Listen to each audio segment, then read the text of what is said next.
പക്ഷേ ഈ ഡ്രൈവിംഗ് സ്കൂളുകാരുടെ ഒരു സമരം ഏതാണ്ട് 10 ദിവസത്തോളമായി എന്നാണ് തോന്നുന്നത്. ഇപ്പോൾ ഡ്രൈവിംഗ് ടെസ്റ്റ് ഒന്നും നടക്കുന്നില്ല. മന്ത്രി ഇപ്പോൾ കർക്കശമായ ഒരു തീരുമാനമെടുത്തു.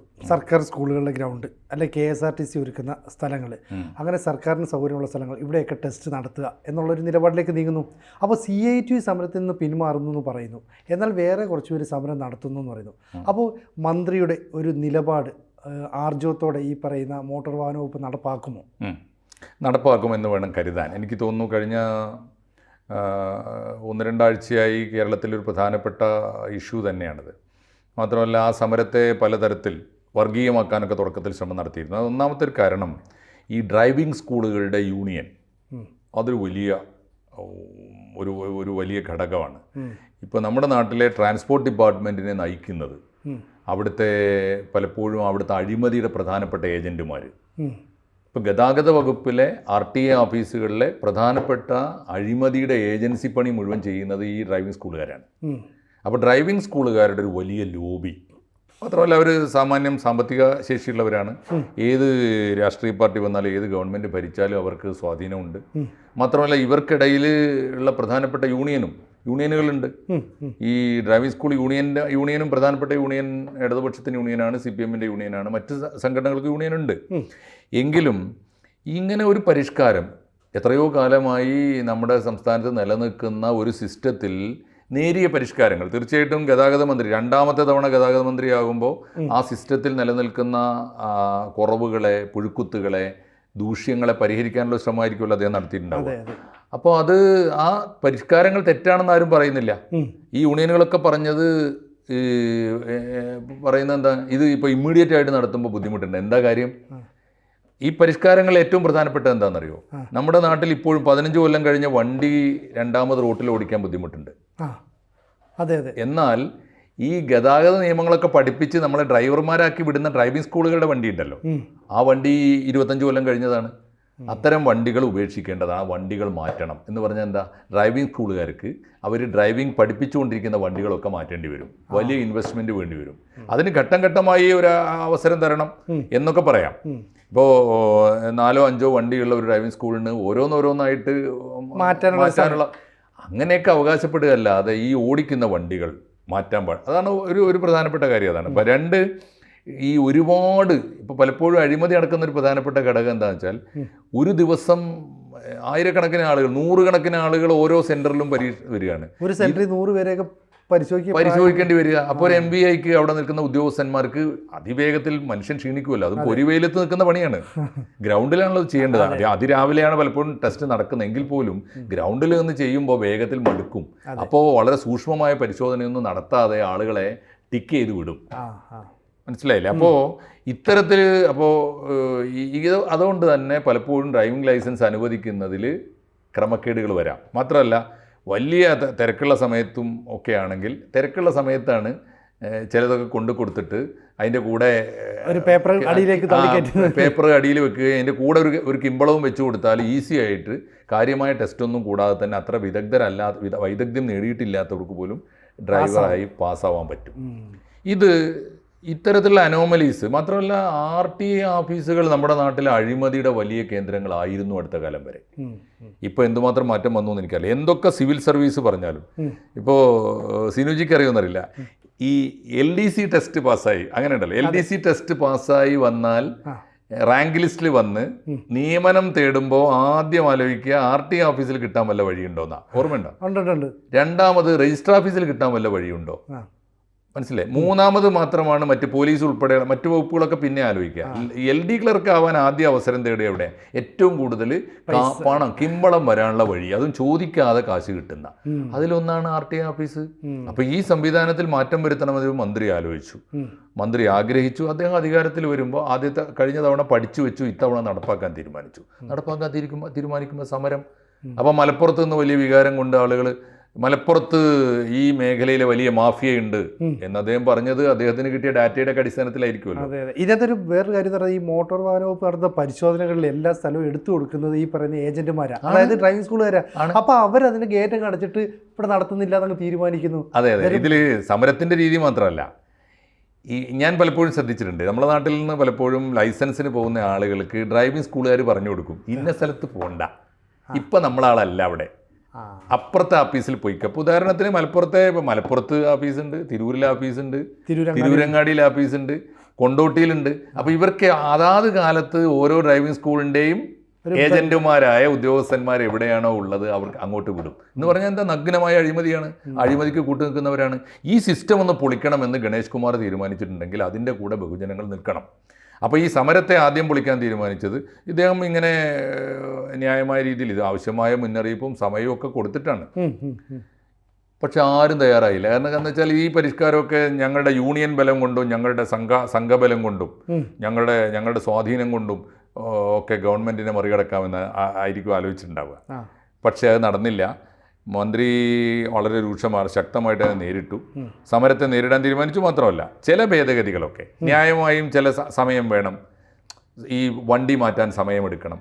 അല്ലെങ്കിൽ ഇപ്പോൾ ഒറ്റയടിക്ക് ഒരു ദിവസം 30 പേരേ പാടുള്ളൂ. ഒരു ദിവസം സത്യത്തിൽ വളരെ കണിശമായ പരിശോധന നടത്തിയിട്ട് വേണം ലൈസൻസ് കൊടുക്കാൻ. കാരണം വാഹനപ്പെരുപ്പം കൂടി വരുന്നത് ഒരു ഓഫീസിലുള്ള ഓഫീസർക്ക് വെയിൽ ചൂടാകുന്നത് വരെ, ഇപ്പോൾ രാവിലെ ഒരു 7 മണിക്കോ 8 മണിക്കോ ഇറങ്ങിയാൽ പോലും ഒരു 11 മണി വരെ ചെയ്യാൻ പറ്റുള്ളൂ.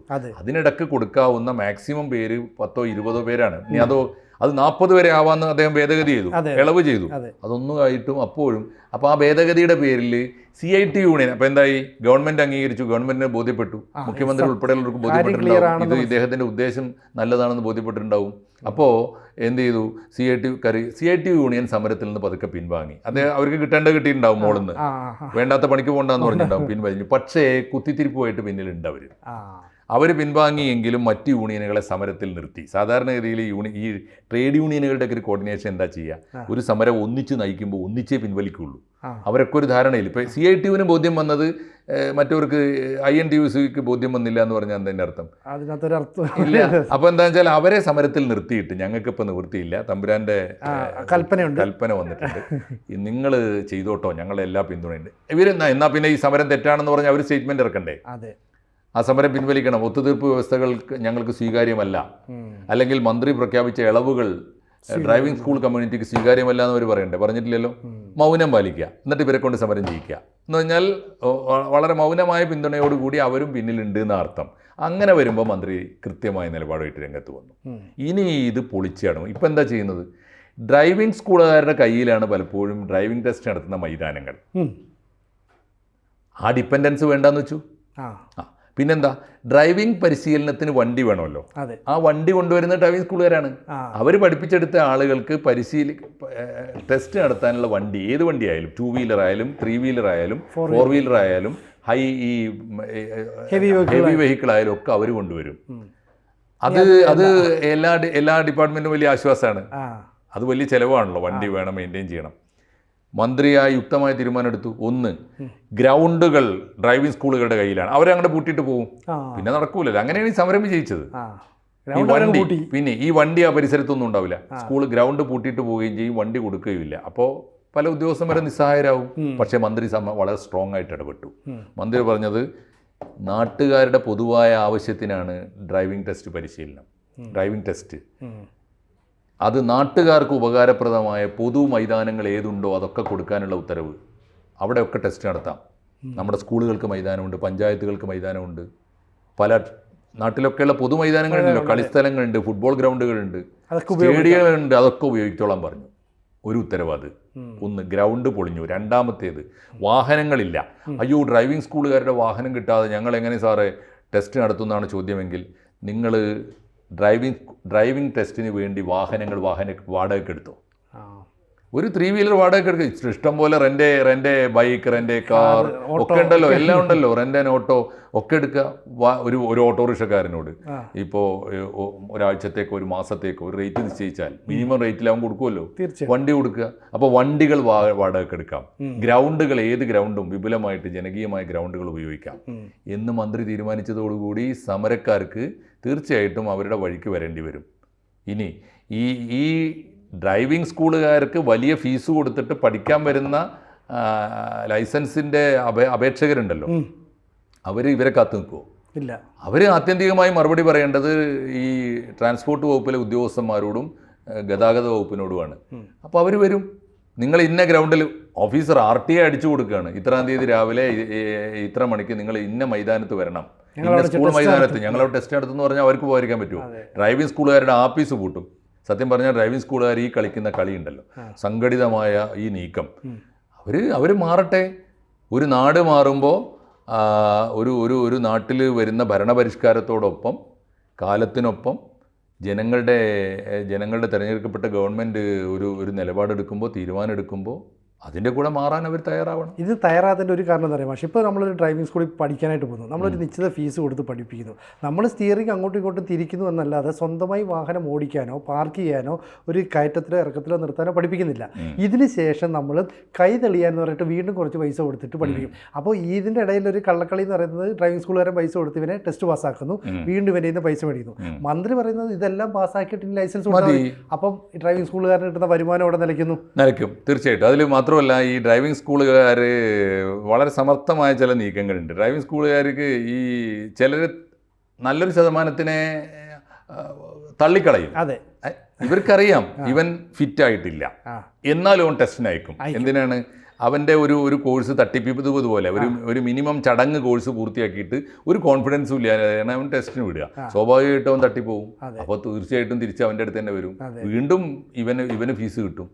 അങ്ങനെ അനന്തമായിട്ട് ഫീസ് വാങ്ങിക്കൊണ്ടിരിക്കുന്ന ഒരു ഏർപ്പാടാണ്. അങ്ങനെ ഈ അനാവശ്യമായ ചെലവുകൾ ഈ ഗുണഭോക്താവിൽ നിന്ന് ലൈസൻസിന് അപേക്ഷിക്കുന്നവരിൽ നിന്ന് അവരെ പിരിഞ്ഞുകൊണ്ടിരിക്കുന്ന ഒരു സംവിധാനം കൂടിയാണ് യഥാർത്ഥത്തിൽ ഡ്രൈവിംഗ് സ്കൂളുകൾ. അവരെ നിലക്ക് നിർത്താൻ ഒരു ട്രാൻസ്പോർട്ട് മന്ത്രി തയ്യാറായതിൻ്റെ തെളിവാണ് ഈ സമരം.